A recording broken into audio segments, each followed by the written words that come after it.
अचानक मेरे फोन पर एक बड़ा सब्सिडी वाला शॉपिंग मॉल खुल गया जिसमें लग्जरी कारें और विला थे, वो भी सिर्फ 10 सेंट में। अपने 10 युआन के छोटे से बैंक खाते को देखते हुए मैं सोच में पड़ गया। इतनी गरीबी में ये लोग मुझे धोखा कैसे दे सकते हैं? क्या इनमें जरा भी जमीर नहीं है? जैसे ही मैं ऐप बंद करने वाला था, गलती से मैंने एक खरीदारी नोटिफिकेशन पर क्लिक कर दिया। तुरंत एक मैसेज आया, लिमिटेड एडिशन पोर्श 911 GT 1-98 सफलतापूर्वक खरीदने पर बधाई। आइटम 5 मिनट में डिलीवर किया जा रहा है। मेरी आंखें हैरानी से चौड़ी हो गईं। फिर बैंक से एक SMS नोटिफिकेशन आया, डेबिट कार्ड नंबर 2222 से 10 सेंट सफलतापूर्वक निकाल लिए गए हैं। वर्तमान बैलेंस 9.9 युआन। मेरा तो पैसा भी नहीं कटा। ये सब क्या हो रहा था? मैं पूरी तरह से हैरान था। तभी मुझे अपनी जेब में कुछ महसूस हुआ। मैंने हाथ डालकर देखा, यह सच में पोर्श कार की चाबी थी। मैंने गहरी सांस ली। क्या यह सब सच हो सकता है? मैंने झटपट अपना फोन निकाला, एक और आइटम देखा, डोंगजियाओ नंबर 1 विला, और उस पर फिर से टैप किया। बधाई हो, आपने डोंगजियाओ नंबर 1 विला सफलतापूर्वक बुक कर लिया है। आज के लिए बिक चुका है, कृपया अगले अपडेट का इंतजार करें। यह संदेश देखकर मैं समझ गया।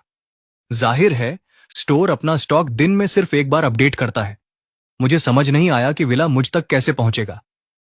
खैर, पहले मुझे अपनी पोस्ट देख लेनी चाहिए। मैंने ऐप में लोकेशन चेक की।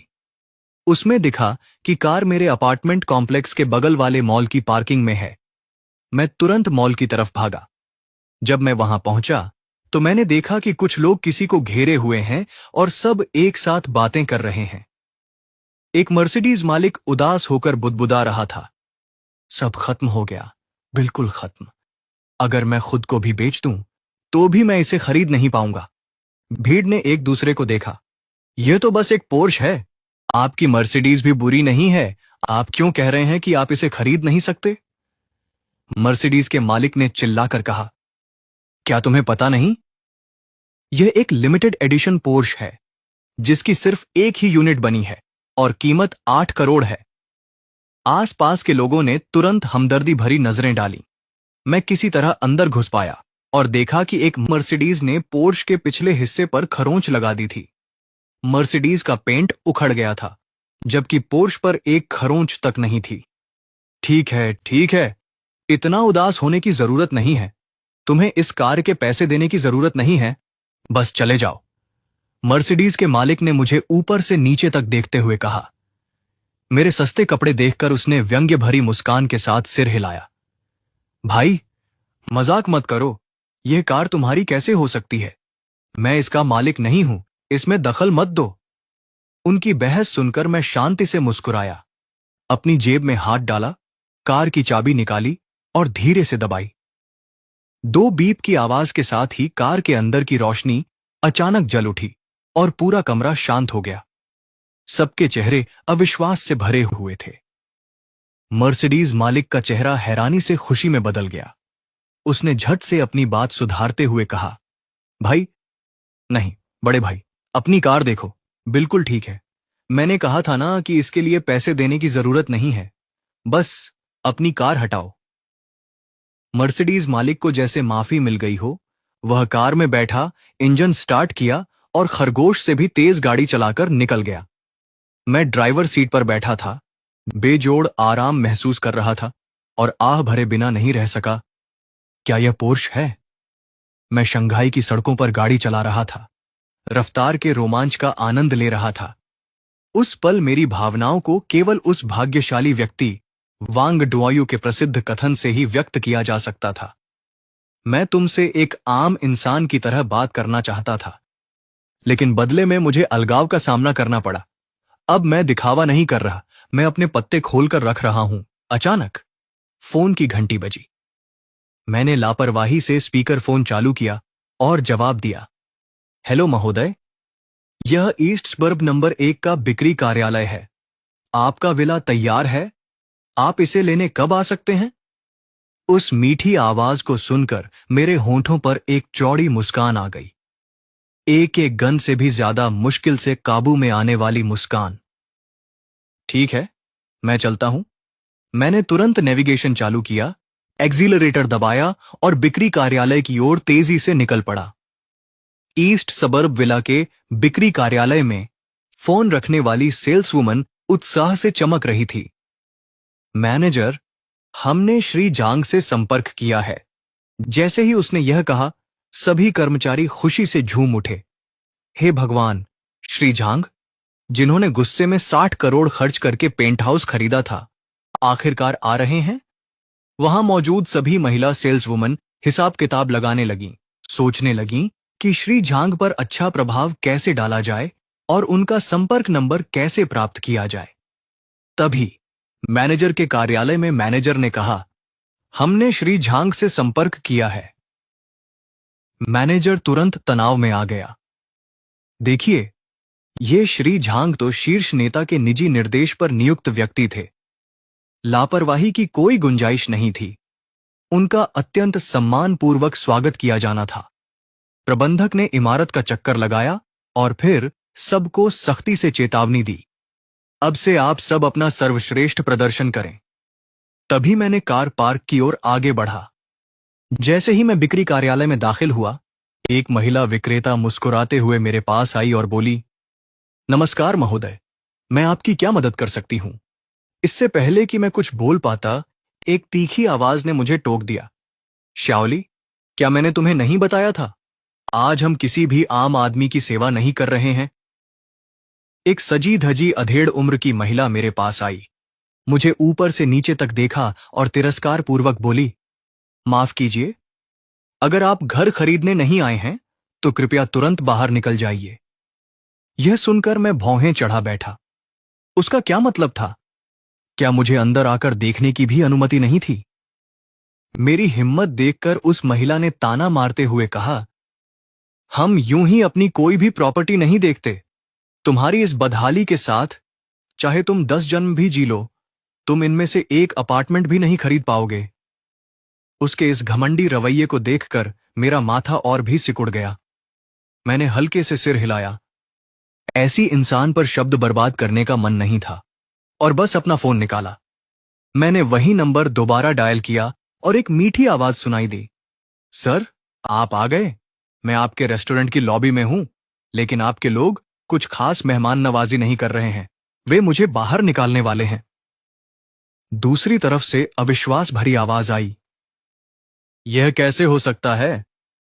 श्रीमान जांग, कृपया एक पल रुकिए, मैं और मैनेजर थोड़ी देर में आते हैं।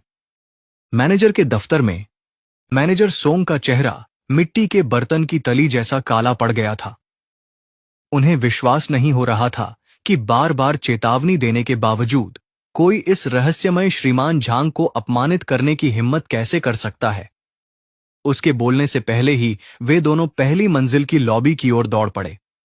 महिला मैनेजर ने देखा कि उसने फोन रख दिया है तो उसका चेहरा और भी उतर गया। लड़के, तुम तो हद ही कर रहे हो। मैं देखती हूं कि तुम किसे बुला सकते हो। तभी नीचे भागे मैनेजर सॉन्ग ने यह सब देखा और उसका गुस्सा फूट पड़ा। अरे बेरहम कमीने, ये क्या कर रहे हो? यह चीख सुनकर महिला मैनेजर सुपरवाइजर डर के मारे उछल पड़ी, लेकिन उस व्यक्ति को पहचानते ही उसके चेहरे पर एक शरारती मुस्कान आ गई। मैनेजर सॉन्ग, आप यहां क्यों आए हैं? क्या मिस्टर झांग आने ही वाले हैं? चिंता मत करो, मैं इस मुसीबत को अभी दूर भगा देता हूं। फिर वह मेरी ओर मुड़ा, गुस्से से उंगली दिखाते हुए चिल्लाया, सुना तुमने? हमारे वीआईपी मेहमान लगभग आ ही गए हैं। क्या तुम खुद यहां से निकलोगे या मुझे तुम्हें बाहर निकलवाने के लिए सुरक्षा गार्ड को बुलाना पड़ेगा?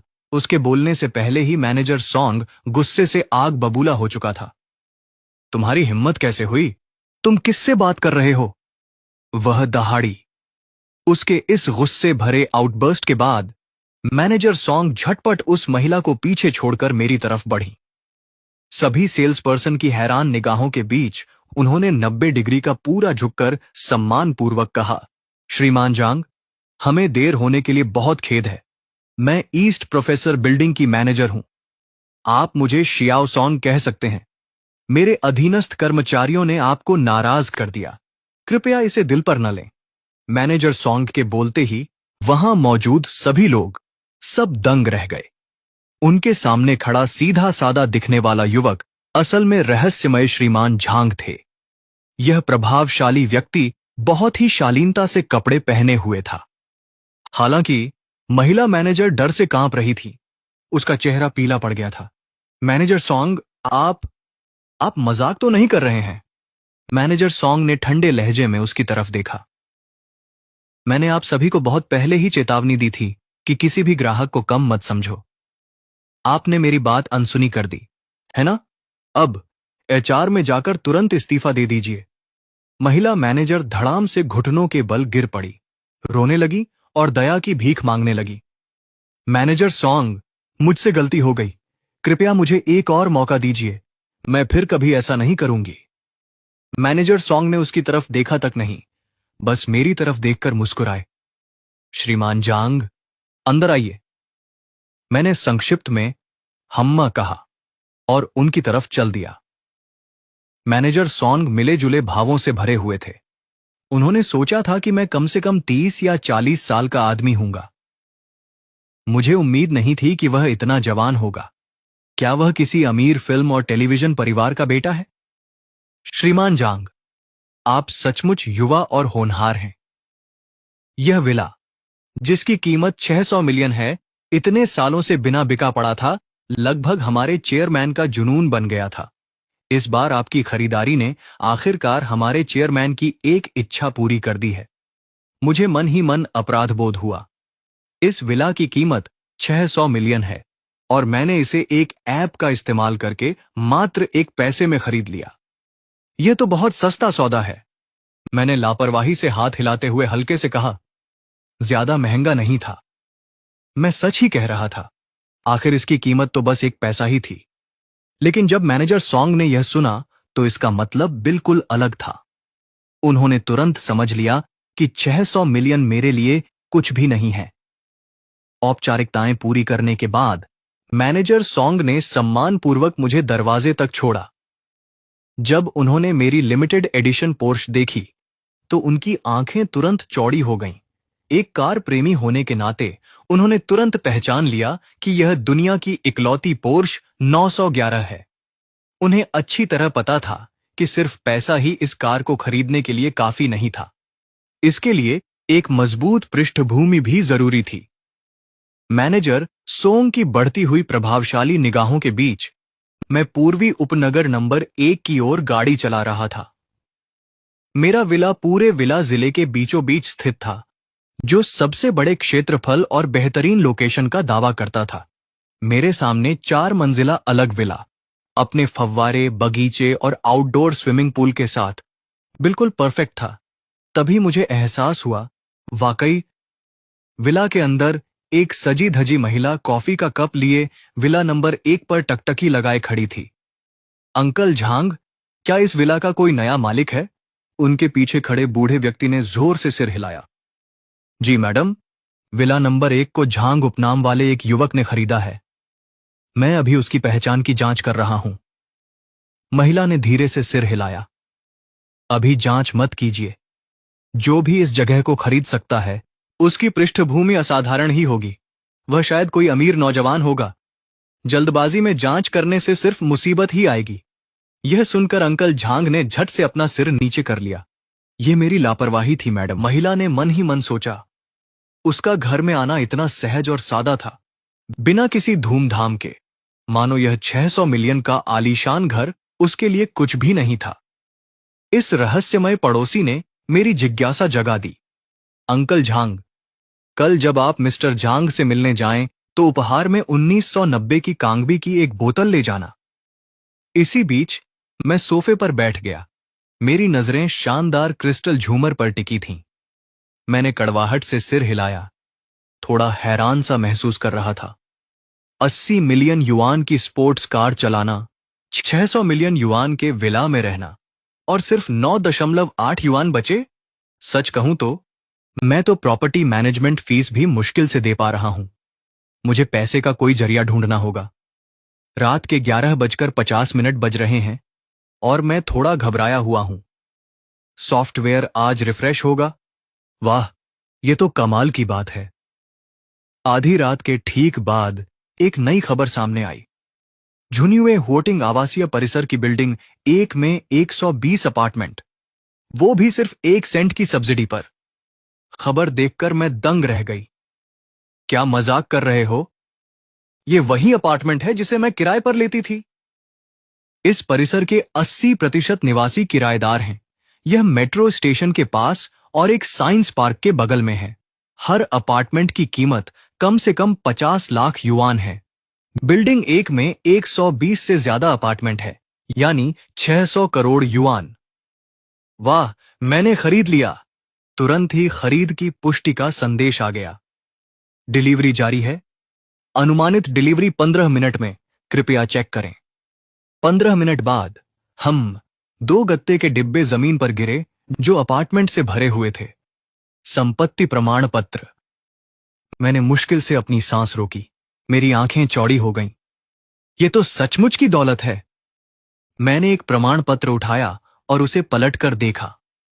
पता, यूनिट 101, बिल्डिंग 1, जुन्युए हुआटिंग कम्युनिटी। उपयोग योग्य क्षेत्रफल 98.3 वर्ग मीटर। मालिक झांग शियाओफेई। ये शब्द देखते ही मेरा मुंह सूख गया। इन सभी प्रमाण पत्रों पर मेरा नाम लिखा था। मुझे धुंधला सा याद आया कि किसी ने मुझसे पूछा था कि कंगाल से अरबपति बनने में कितना समय लगता है। अब मुझे लगा कि मैं जवाब देने के लिए तैयार हूं। सिर्फ 15 मिनट। जुन्युए हुआटिंग एक लोकप्रिय इलाका है। यहां तक कि साझा कमरों का किराया भी 2 से 3 हजार युआन प्रति माह है। मैंने जल्दी से हिसाब लगाया। अगर सभी 120 यूनिट किराए पर दे दी जाए तो सिर्फ किराया ही। करोड़ों का निवेश देखकर मेरे चेहरे पर बड़ी सी मुस्कान आ गई। पूंजी कितनी खतरनाक चीज है, लेकिन अब मैं उस पूंजी का मालिक हूं। उत्साहित होकर मैं सो गया। अगली सुबह नहाने के बाद मैंने थोड़ा सा माथा सिकोड़ा। विला बड़ा था, लेकिन मेरे लिए उसका कोई व्यावहारिक उपयोग नहीं था। मुझे किराए के अपार्टमेंट से अपना सामान निकालना था। संपत्ति के दस्तावेजों के 2 बक्से लेकर मैं सीधे जुन्युए हुआटिंग चला गया। मैंने सड़क के उस पार लियांजिया रियल एस्टेट में गाड़ी पार्क की। एजेंट बहुत विनम्र था। उसे लगा कि मैं एक आम अमीर बच्चा हूं। फिर मैंने बताया कि मेरे पास किराए पर देने के लिए 2 इमारतें हैं। एजेंट की आंखों में थोड़ी निराशा झलक रही थी। उसे ज्यादा कमीशन नहीं मिलता था। ये 2 घर कौन से हैं? महोदय, क्या आपके पास संपत्ति प्रमाण पत्र है? मैंने संपत्ति प्रमाण पत्रों के 2 बक्सों की ओर इशारा किया। उसने सहज ही उन्हें खोला, चौंक गया और समझ गया। क्या ये दोनों बक्से संपत्ति प्रमाण पत्रों से भरे हुए थे? फिर उसे याद आया, क्या आप वही श्रीमान झांग हैं जिन्होंने 2 इमारतें खरीदी हैं? आज सुबह उन्होंने रियल एस्टेट एजेंटों को चकमा देकर बक्से खुलवाए थे। खबर पहले ही फैल चुकी थी। सभी एजेंट इस रहस्यमय श्रीमान झांग से संपर्क करना चाहते थे और अब वह मेरे सामने थे।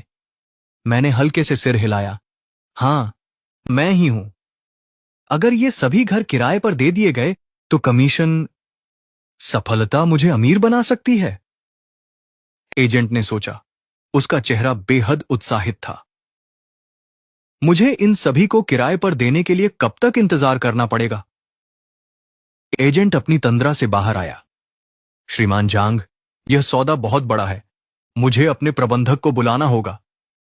वह मैनेजर के दफ्तर में दौड़ते हुए चिल्लाया। मैनेजर जो! मैनेजर जो की भौहें थोड़ी तन गईं। क्या बात है? क्या तुम्हें दिख नहीं रहा कि मैं फोन पर बात कर रहा हूं? मैनेजर जो, श्रीमान झांग यहां हैं। श्रीमान झांग, श्रीमान ली, ये तो बस एक छोटी सी बात है। जैसे ही वह उसे और डांटने वाले थे, उन्हें अचानक कुछ याद आया। तुम्हारा मतलब श्रीमान झांग से है जिन्होंने 2 इमारतें खरीदी हैं? मैनेजर जो ने फोन नीचे रख दिया और सामने वाले हॉल की ओर दौड़ पड़े। देखते हुए मेरी आंखों में लालसा की आग जल रही थी। मेरे हाथ में संपत्ति के दस्तावेजों के 2 बक्से थे। श्रीमान झांग, नमस्कार, मैं यहां का मैनेजर हूं। आप मुझे शियाओ झोउ कह सकते हैं। मैंने सिर हिलाया। अगर ये अपार्टमेंट जल्दी किराए पर दिए जा सकते हैं तो मैं इन्हें विशेष रूप से आपको दे सकता हूं। मैनेजर झोउ तुरंत उत्साहित हो गए। अपनी छाती थपथपाते हुए बोले कि उनसे ज्यादा भरोसेमंद कोई नहीं है। श्रीमान जांग, क्या आप मेरे साथ खाना खाना चाहेंगे? मैंने मना करते हुए हाथ हिलाया। नहीं, धन्यवाद। मुझे अभी भी सामान शिफ्ट करना है। मैनेजर झोउ चौंक गए, फिर दृढ़ स्वर में बोले, हम पर छोड़ दीजिए। जब मैं कॉम्प्लेक्स की 17वीं मंजिल पर स्थित अपने किराए के अपार्टमेंट के दरवाजे पर पहुंचा तो यह देखकर दंग रह गया कि मेरा सारा सामान बाहर फेंक दिया गया था। कमरे में कदम रखते ही मकान मालकिन ने मेरा गर्मजोशी से स्वागत किया। आप वापस आ गए, बिल्कुल सही समय पर आए। ये सारा कबाड़ उठाओ और यहां से चले जाओ। मैंने शांत भाव से कहा। मुझे याद है कि हमारे अनुबंध में अभी 6 दिन बाकी हैं। अभी मेरा सामान बाहर फेंकना अनुबंध का सरासर उल्लंघन है। मकान मालकिन ने कमर पर हाथ रखते हुए कहा। तो क्या हुआ अगर मैंने अनुबंध का उल्लंघन किया? उसी क्षण मैनेजर झोउ दरवाजे से अंदर घुस आए। मैनेजर झोउ को देखकर मकान मालकिन का चेहरा बदल गया, क्योंकि उन्होंने अनुबंध पूरी तरह से तोड़ दिया था। अब वह निजी तौर पर लोगों को किराए पर कमरा दिखा रहे थे, जिसके लिए उन पर भारी जुर्माना लग सकता था। मैनेजर झोउ का चेहरा एकदम ठंडा पड़ गया। मैडम, कृपया और बोलिए। थोड़ा सम्मान दिखाइए। ये हमारे बड़े भाई श्री जांग हैं, जिनके पास 120 संपत्तियां हैं। मकान मालकिन अविश्वास से देखने लगी। आपसे कोई गलती हो गई होगी। ये तो सिर्फ किराएदार हैं। आप कैसे गलत हो सकते हैं? हमारे पास संपत्ति के प्रमाण पत्र हैं। मकान मालकिन को समझ नहीं आ रहा था कि मेरे जैसा अमीर व्यक्ति कोई जगह किराए पर क्यों लेगा, और एक पल के लिए उन्होंने दबी आवाज में माफी मांगी। माफ कीजिए श्री झांग, ये सब गलत फहमी थी। मैंने ताना मारा। अब कह रही हो कि ये गलत फहमी है? आपको अनुबंध तोड़ने का जुर्माना जरूर भरना होगा, और मेरे निजी सामान को नुकसान पहुंचा है, इसलिए आप मुझे अदालत में देखने के लिए तैयार रहें। मकान मालकिन दंग रह गईं। उन्हें कुछ समझ नहीं आया। ये सब ऐसे क्यों हो गया श्री झांग? क्या मैं दुगुना मुआवजा दे सकती हूं? क्या हम अदालत जाने से बच सकते हैं? मैंने सिर हिलाया। क्या मैं पैसे की कमी से जूझ रही हूं? मैंने मैनेजर झोउ की ओर देखा, जो मुस्कुराए और सिर हिलाया। चिंता मत करो, मुझे इसका अनुभव है। घर का मामला निपटाने के बाद दोपहर के 3 बज चुके थे। मैंने जल्दी से अपना सामान पैक किया और पूर्वी उपनगरों में स्थित विला लौट आया। मैं सोच ही रहा था कि उस शाम क्या करूं, तभी दरवाजे की घंटी बजी। मैंने दरवाजा खोला और देखा कि लगभग 50 साल का एक सलीके से कपड़े पहना हुआ आदमी उपहार का डिब्बा लिए खड़ा है। माफ कीजिए, मैंने थोड़ा हैरान होकर पूछा। क्या मैं पूछ सकता हूं कि आप कौन हैं, महोदय? नमस्कार, मैं सामने वाली गली के दूसरे नंबर के मकान से हूं। मेरी मालकिन ने सुना था कि नए पड़ोसी आए हैं, इसलिए उन्होंने मुझे खास तौर पर आपसे मिलने भेजा है। यह सुनकर मैंने दरवाजा खोल दिया। आपकी मालकिन बहुत दयालु हैं, उन्होंने कहा। मेरा नाम झांग शियाओफेई है। कृपया अंदर आइए, महोदय। उपहार देने और संपर्क जानकारी का आदान प्रदान करने के बाद बूढ़ा बटलर उठा और चला गया। उसकी जाती हुई आकृति को देखते हुए मैंने सोचा, दूसरा विला, है ना? ये अमीर लोग तो वाकई दिलचस्प हैं। फिर मैंने उस खूबसूरत उपहार बॉक्स को खोला और मेरी आंखों के सामने हल्के पीले लेबल वाली लाल शराब की एक बोतल दिखाई दी। रोमानी कॉन्टी 1990। अरे बाप रे, 1990 की कैंडी। मुझे शराब की थोड़ी बहुत जानकारी है। ये तो शराबों का बादशाह है। इसकी एक बोतल की कीमत 3 लाख से ज्यादा होगी। पहली ही मुलाकात में इतना बड़ा तोहफा। क्या अमीर लोग ऐसे ही होते हैं? मुझे क्या पता था? विला नंबर 2 की ये युवती मुझे किसी ताकतवर खानदान की बेटी समझ रही थी। बाहर वालों के लिए एक अमीर नौजवान से दोस्ती करने के लिए 3 लाख खर्च करना बेकार लग सकता था, लेकिन उसकी नजर में यह पैसा कमाने का पक्का तरीका था। शाम करीब 7 बजे, जब मैं किंग ऑफ ग्लोरी खेलने ही वाला था, तभी मेरी टीम लीडर लियू रुयान का फोन आया। मैंने थोड़ी उलझन में जवाब दिया, आप आज कंपनी क्यों नहीं आई? फिर मुझे याद आया कि मुझे काम पर जाना है और मैंने लापरवाही से जवाब दिया, कुछ काम आ गया था। मेरे टीम लीडर का लहजा थोड़ा उदास था। ठीक है, अब आपको आने की जरूरत नहीं है। हमारी कंपनी दिवालिया हो रही है। आपकी सैलरी मिल जाएगी। जब मेरे कार्ड में पैसे जमा हुए तो मुझे थोड़ी हैरानी हुई। एक दिन कंपनी आए बिना भी मेरा कार्ड ब्लॉक क्यों था? मैसेज में लिखा था, कल सुबह 11 बजे पुजियांग हॉल की दूसरी मंजिल पर रोज हॉल में आइए। वहां सभी के लिए विदाई लंच है। मैंने एक पल सोचा, आखिर हम 1 साल से सहकर्मी थे, इसलिए अभी भी कुछ जान पहचान बाकी थी। मैं मान गया। अगली सुबह 8 बजे नाश्ता करते हुए मैंने वान्यू वीडियो ऐप खोला। आज का सामान अपडेट हो चुका था। एक Roger Dolby king series EX 0406 घड़ी, साथ ही एक मल्टीप्लायर रिबेट कार्ड। मैं रोजर डॉल्बी को जानता था। यह एक अपेक्षाकृत नया ब्रांड था। हालांकि यह पटेक फिलिपी या जॉम्बी डांटन जैसे स्थापित दिग्गजों से तुलना नहीं कर सकता था, लेकिन गुणवत्ता और शान के मामले में रॉजर डोल्बी कम प्रभावशाली नहीं था। मैंने इस घड़ी के बारे में खोजबीन की और इसकी कीमत 42 लाख युआन थी। मैं चौंक गया और बिना किसी झिझक के क्लिक कर दिया। मैंने खरीदें पर क्लिक किया और तुरंत स्क्रीन पर एक संदेश आया, बधाई हो, खरीदारी सफल रही। अनुमानित डिलीवरी समय 3 घंटे। यह डिलीवरी समय थोड़ा लंबा था, लेकिन मैंने इसे नजरअंदाज कर दिया। उपभोक्ता छूट कार्ड, इसका क्या मतलब था? मैं इसे पहले खरीद लूंगा। मैं नाश्ता कर रहा था कि तभी एक संदेश आया, निंगवेई का डेबिट कार्ड नंबर 25 मार्च की आय 2,01,20,000 युआन, चालू खाता शेष 2,120,009.8 युआन। मैं दंग रह गया। तभी लियान परिवार के मैनेजर जो का एक संदेश आया। पता चला कि मेरे 120 अपार्टमेंट में से कुछ किराए पर दिए जा चुके थे। पैसा कमाने की यह रफ्तार वाकई चौंकाने वाली थी। इसके बाद मैंने अपनी मां को 2 लाख युआन भेज दिए। मैं असल में और ज्यादा कमाना चाहता था, लेकिन दुर्भाग्य से एक सीमा थी। अगर मैं एक साथ बहुत ज्यादा कमा लेता तो शायद मेरी मां डर जाती। फिर भी वह डर गई।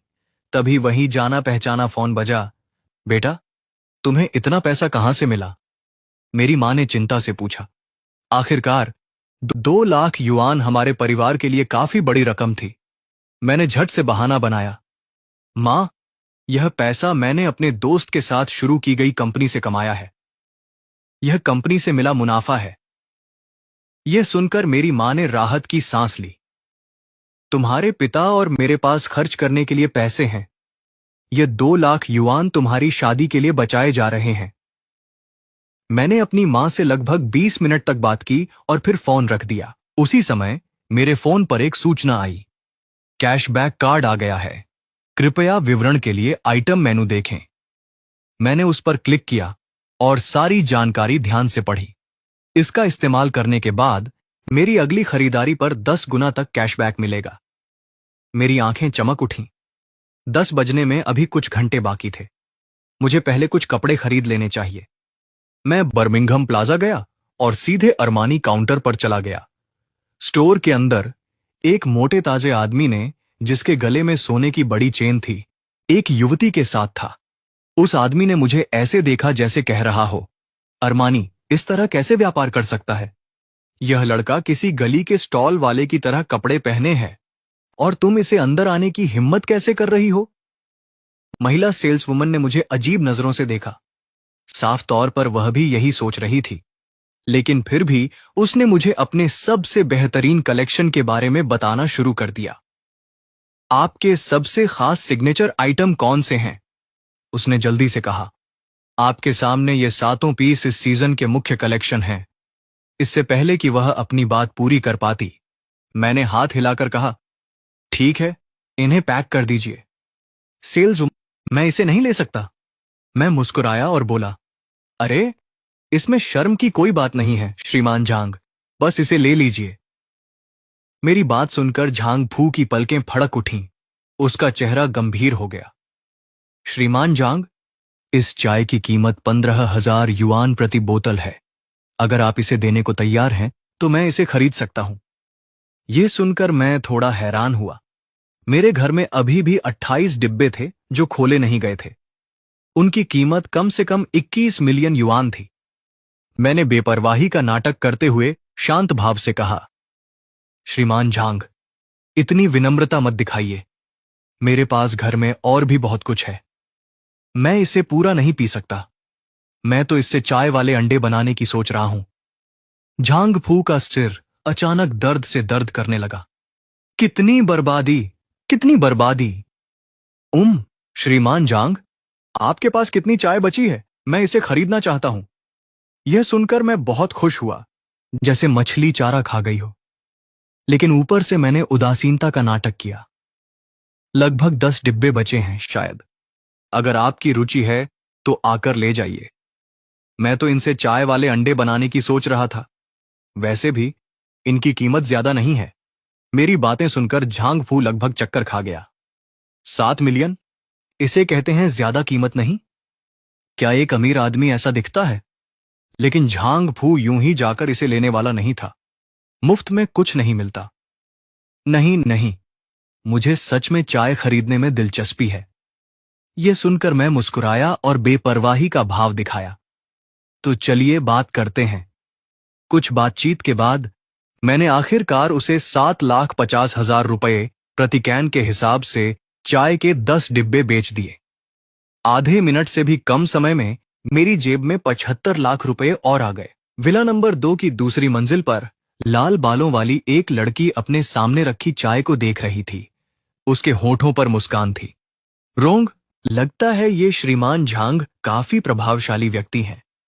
अंकल झांग, एक डिब्बा अपने लिए रख लीजिए, कुछ अपने दोस्तों को दे दीजिए और बाकी मैं बूढ़े आदमी को 70 साल के होने पर दे दूंगी। इसी बीच मैं अपने फोन के बैलेंस मैसेज को देखता रहा। 10 मिलियन से ज्यादा। मैं अब करोड़पति बन गया हूं। यह पैसा बैंक लूटने से भी तेज आ रहा है। घर का किराया मिलते ही मेरे खाते में एक और रकम आ जाएगी। हालांकि ये झांग परिवार सिर्फ एक नौकर से कहीं ज्यादा हो सकता है। कल अरमानी स्टोर में उस आदमी के रवैये और आज के इस 75 लाख के सौदे को देखकर तो यही लगता है कि उसकी कोई खास पहचान है। खैर छोड़ो, मैं पहले गाड़ी लेने जाता हूं। मैंने पुजियांग में अपने चचेरे भाई के घर जाने के लिए टैक्सी ली। सुरक्षा गार्ड वहीं था जो कल था। मुझे देखते ही उसने मुस्कुराते हुए मेरा अभिवादन किया। श्रीमान जांग, आप आ गए। आपकी गाड़ी वहां खड़ी है। मैं वादा करता हूं कि आपको किसी और से राय लेने की जरूरत नहीं पड़ेगी। गाड़ी में कोई नहीं बैठा था। सुरक्षा गार्ड होने के नाते मैंने देखा कि गाड़ी के दोनों तरफ खाली पार्किंग की जगह थी। मैं तुरंत खुश हो गया। कुछ और लाल बैंक कार्ड निकाले और सुरक्षा गार्ड की बार बार की तारीफों के बीच वहां से निकल गया। श्रीमान झांग कितने हैंडसम हैं। इस गाड़ी में अस्थाई नंबर प्लेट लगी थी और अब मुझे स्थायी नंबर प्लेट लगवानी थी। पता नहीं अब कैसे काम करता है। आमतौर पर यातायात प्रबंधन विभाग इतनी जल्दी काम नहीं करते, लेकिन मैंने सिर्फ एक फोन किया और 20 मिनट से भी कम समय में प्रक्रिया पूरी हो गई। लाइसेंस प्लेट मिलने के बाद मैं एक विश्वविद्यालय शहर से गुजरा, जिससे कई युवाओं का ध्यान मेरी ओर आकर्षित हुआ। घर पर खाने के लिए ज्यादा कुछ नहीं था। यह सोचकर मैंने विश्वविद्यालय के सामने वाले सुपरमार्केट के बगल में कार खड़ी कर दी। 20 मिनट बाद मैं अपने शॉपिंग बैग लेकर सुपरमार्केट से बाहर आया और देखा कि बहुत सारे लोग मेरी कार के चारों ओर जमा थे। एक युवती कार के सामने तस्वीरें ले रही थी। मैंने उसे ऊपर से नीचे तक देखा। उसकी सुंदरता कम से कम 100 में से 90 थी और बिल्कुल स्वाभाविक थी। मेरी आंखें चमक उठीं और मैं मुस्कुराते हुए उसकी ओर बढ़ा। तभी भड़कीले कपड़ों में सजी एक आकर्षक महिला ने मुझे पकड़ लिया। तुम्हें क्या हुआ है? क्या तुम्हें नहीं दिख रहा कि सब लोग कतार में लगे हैं? क्या तुम लाइन तोड़ने की कोशिश कर रहे हो? मेरे बगल में बैठी एक लड़की ने कहा। बिल्कुल। नीचे खड़े उस लड़के में जरा भी तमीज नहीं है। और तुम तस्वीरें ले रही हो? क्या तुम्हारा काम हो गया? इतनी देर क्यों लगा रही हो? तस्वीर ले रही खूबसूरत लड़की तुरंत शर्मिंदा हो गई और धीरे से बोली, बस एक पल, जल्दी ही खत्म हो जाएगी। उसके बोलते ही ज्यादा मेकअप की हुई औरत फिर से बोली, जुआन अजवान, मेरा मेकअप ठीक है क्या? क्या तुम्हें लगता है कि कार मालिक हमें पसंद करेगा? चिंता मत करो, हमारी खूबसूरती के साथ उसे पटाना तो बहुत आसान है। यह सुनकर मैंने दोनों लड़कियों को ऊपर से नीचे तक देखा। दो ज्यादा मेकअप की हुई हरी चाय पीने वाली औरतें। इनमें इतना आत्मविश्वास कहां से आया? मैंने अपना सिर हिलाया। जुआन जुआन नाम की लड़की ने तुरंत अपनी भौहें ऊपर उठाईं। तुम अपना सिर क्यों हिला रही हो? क्या तुम्हें लगता है कि तुम कार मालिक हो? मैंने अपनी कार की चाबी निकाली, उसे हल्के से दबाया और कुछ क्लिक के बाद हेडलाइट्स चमक उठी। मैंने कार का दरवाजा खोला और कहा, माफ कीजिए, यह कार सच में हमारी है।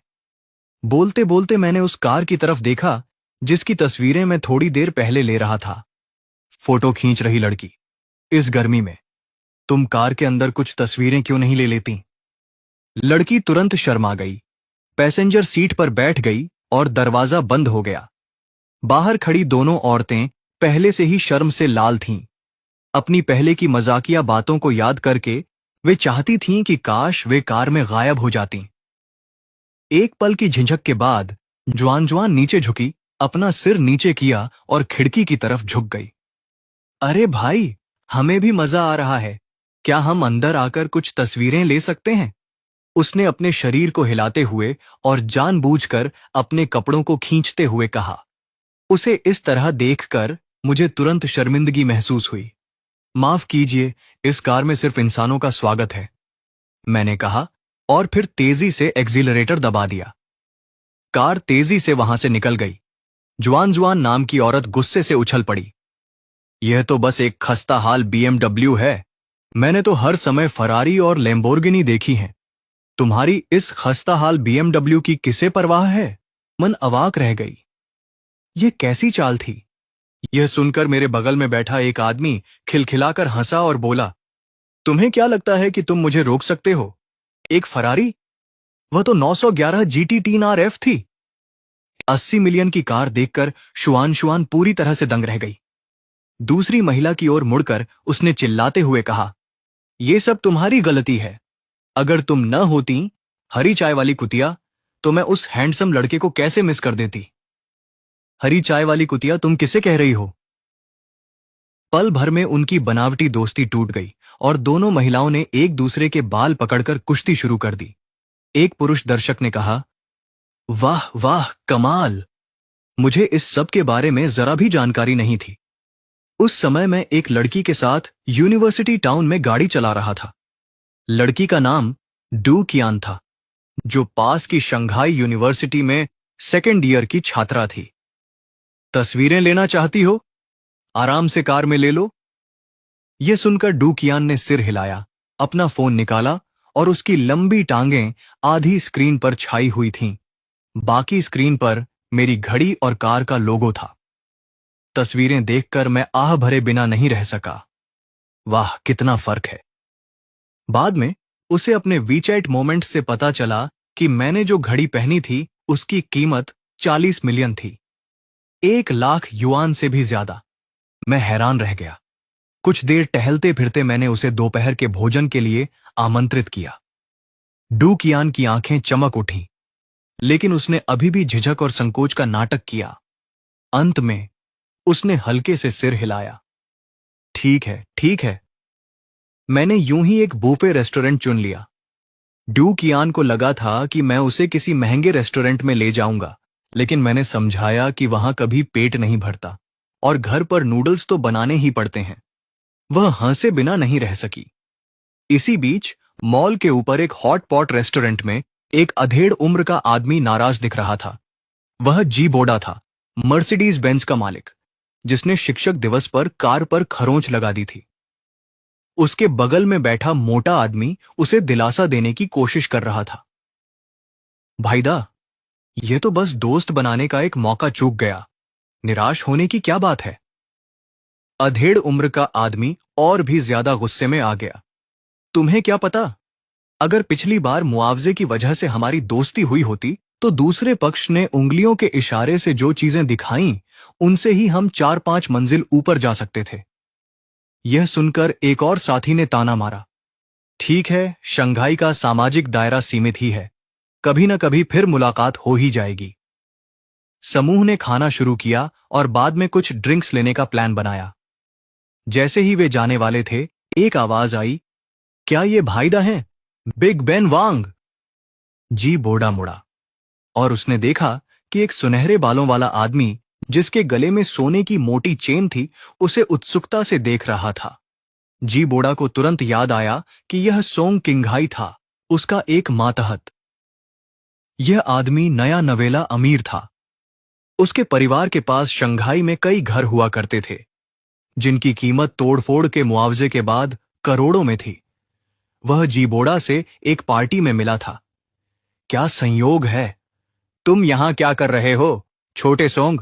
मैंने अभी अपनी गर्लफ्रेंड के साथ खाना खत्म किया है। भाईदा, क्या तुम बाहर जा रहे हो? क्या तुम भी साथ आना चाहोगे? इसी बीच मैंने डूकियान के साथ खाना खत्म किया और बिल चुकाने के लिए बाहर इंतजार करने को कहा। अप्रत्याशित रूप से जैसे ही मैं रेस्टोरेंट से बाहर निकली, डूकियान को किसी ने परेशान करना शुरू कर दिया।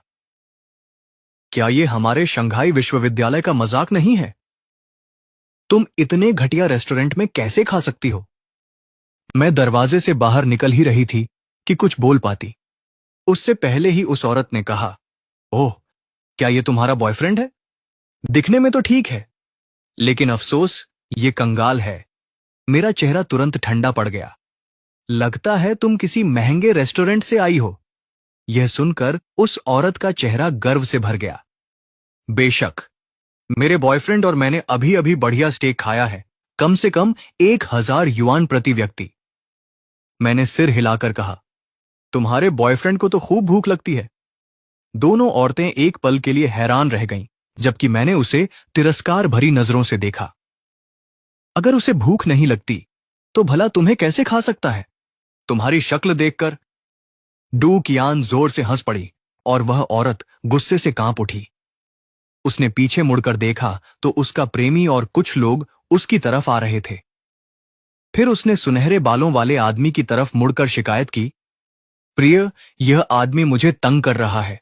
मेरी मदद करो, इसे सबक सिखाओ। जी बोड़ा ने मुझे देखते ही इतनी खुशी से चीख पड़ी कि मानो उसकी आंखों में आंसू आ गए हों।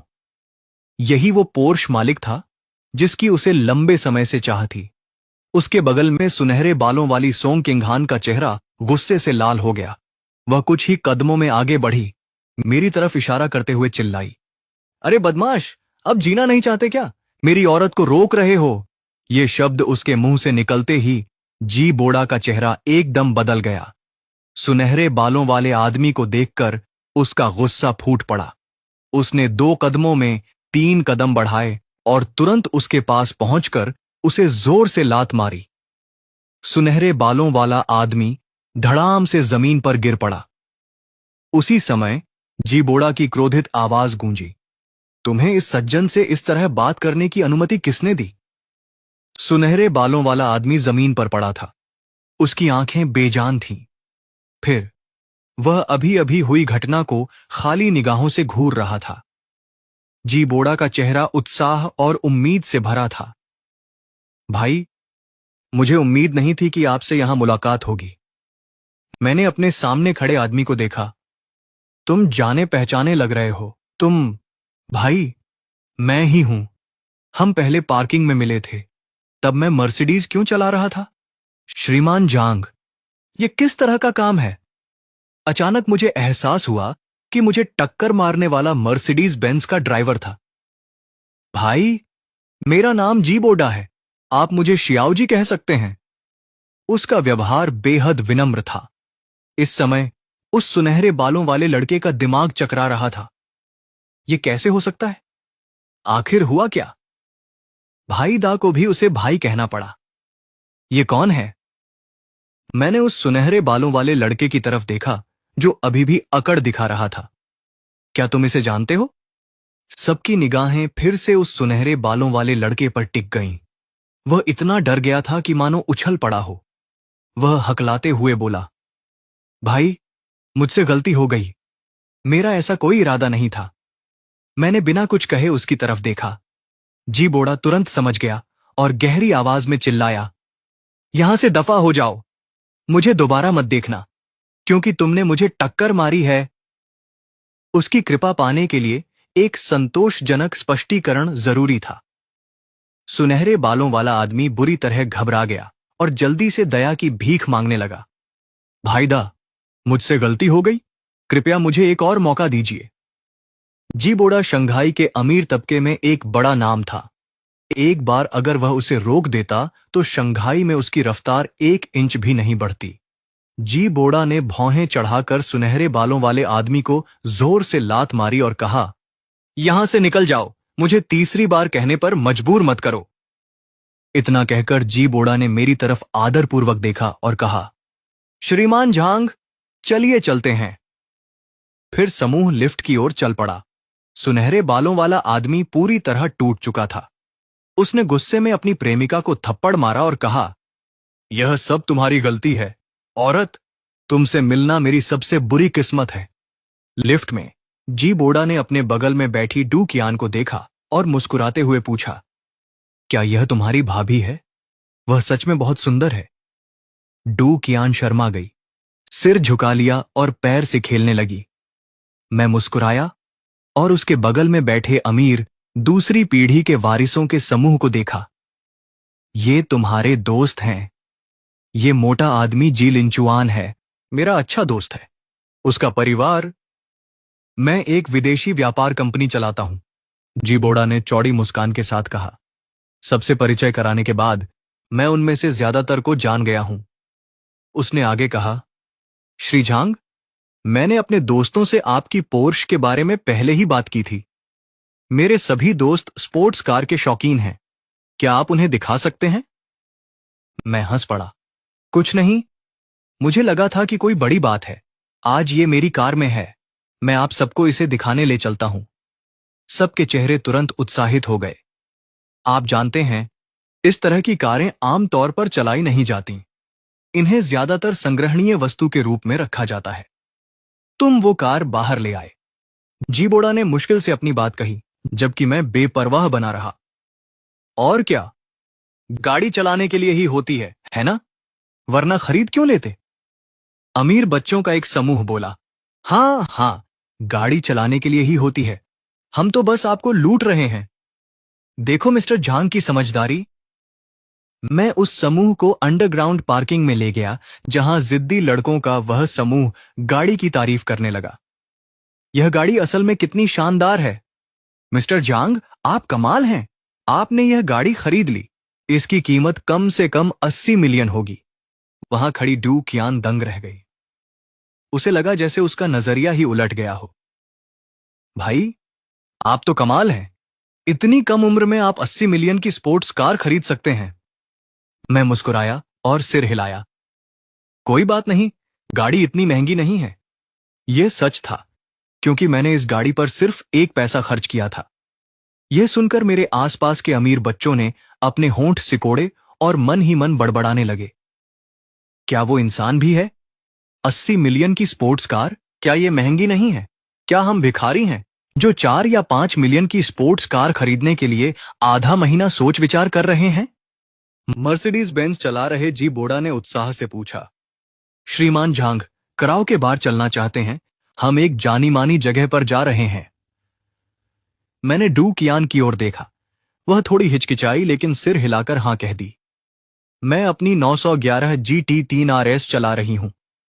अमीर दूसरी पीढ़ी के लोगों के स्पोर्ट्स कारों के काफिले के पीछे पीछे चलते हुए सड़क पर बाकी गाड़ियां एक साथ इधर उधर मुड़ने लगीं।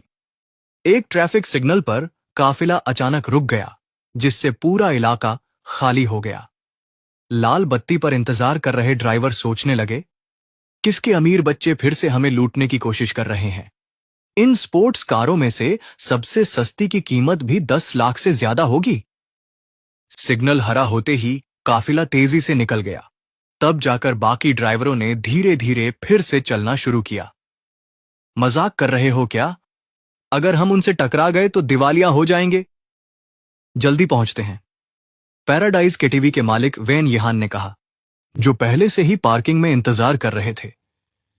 जब उन्होंने मेरी पोर्श को आते देखा तो उनकी आंखें चौड़ी हो गईं। सुपरकार के शौकीन होने के नाते उन्होंने स्वाभाविक रूप से इस लिमिटेड एडिशन पोर्श को पहचान लिया। वे खुशी से झूम उठे। हर कोई खुशी से उछल रहा था। आखिर यह कार किसे मिली होगी? शंघाई में अमीरों का दायरा सीमित है। जो भी हो, मुझे तुरंत पता चल जाना चाहिए, है ना? उसी क्षण मैंने ड्यू कियान के साथ कार का दरवाजा खोला। एक पल के लिए बॉस वेन यहान जम गए। मैंने ये चेहरा पहले कभी नहीं देखा। भाईदा, ये कौन है? जी बोड़ा ने मुस्कुराते हुए कहा, ये श्रीमान जांग हैं, मेरे अच्छे भाई। बॉस बाव ने मुझे गौर से देखा और गर्मजोशी से हमें अंदर बुलाया। जैसे ही हम निजी कमरे में पहुंचे, बॉस वेन यहान ने धीरे से जी बोड़ा से पूछा, भाईदा, ये कौन है? जी बोड़ा ने उन्हें रहस्यमयी नजर से देखा। माहौल रहस्यमय था। बूढ़े बाव, शंघाई के रहस्य आपकी कल्पना से कहीं गहरे हैं, इसलिए कुछ मामलों में दखल न देना ही बेहतर है। एक बार जब आपने यह कार हासिल कर ली, तो क्या इसकी उत्पत्ति मायने रखती है? आपकी ताकत खुद बोलती है। कई घंटों तक गाने और थोड़ी शराब पीने के बाद हम आराम करने के लिए पास के एक होटल में चेक इन कर गए। मैंने ड्यू कियान के लिए अकेले एक कमरा बुक किया था और मैं अपने फोन पर खेल रहा था कि अचानक दरवाजे की घंटी बजी। भाई, क्या आप सो रहे हैं? मैं उठा और दरवाजा खोला। तुरंत ही कंपकंपी छूट गई। ड्यू कियान ने ढीला सफेद बाथरोब पहना हुआ था, जिसका गला काफी चौड़ा था और वह दयनीय लग रही थी। भाई, मुझे अकेले बड़े कमरे में रहने से बहुत डर लग रहा है। क्या मैं आज रात आपके साथ रह सकती हूं? मैंने अपनी आंखें थोड़ी सिकोड़ी और अगले ही पल उसे अंदर खींच लिया। उसने मानो खुद को मेरे सामने पेश कर दिया था। मैं उसकी तारीफ के बिना कैसे रह सकता था? अगली सुबह मैं थकी हुई दुकियान को देखकर उठा और उसे नाश्ते के लिए बुलाया। उसने मुझे एक उदासीन भाव से देखा और धीरे धीरे हाथ मुंह धोने चली गई। जब हम भोजन कक्ष में पहुंचे तो मैंने देखा कि जी बोदा की आंखों के नीचे बड़े बड़े काले घेरे थे। कल रात क्या किया? तुम्हें ज्यादा सावधान रहना चाहिए भाई। जी बोदा ने मुझे एक उदासीन नजर से देखा। कुछ खास नहीं, बस पूरी रात युगल गीत सुने। इस होटल में साउंड प्रूफिंग बहुत खराब है। मैं तुरंत थोड़ा। रात के खाने के बाद मैंने दुकियान का फोन नंबर लिया और उसे वापस स्कूल छोड़ दिया। घर पहुंचते ही मैंने ट्रिलियन युआन सब्सिडी ऐप खोला और तुरंत दो चीजें दिखाई दी। एक रोल्स रॉयस क्लिनन और ग्लोबल आईएम बिल्डिंग, दोनों पर सिर्फ 1 सेंट की सब्सिडी थी। मुझे थोड़ी हैरानी हुई। आज दो चीजें दिखाई दी और दोनों ही शानदार थीं। मैंने दोनों खरीद लीं। 5 मिनट बाद मेज पर 2 बैग आ गए। एक में कलिनन की चाबियां और रजिस्ट्रेशन था, जबकि दूसरा, जिसे मैंने खोला, मुझे चौंका दिया। यह आईएम बिल्डिंग का प्रॉपर्टी डीड था और मालिक के रूप में मेरा नाम दर्ज था। यह अरबों की इमारत थी। मैंने सोचा था कि मुझे सिर्फ एक मंजिल मिलेगी, लेकिन मुझे पूरी इमारत मिल गई। मैं सचमुच थक गया था। मैं अपनी नई कार को इमारत के चारों ओर घुमाने की योजना बना रहा था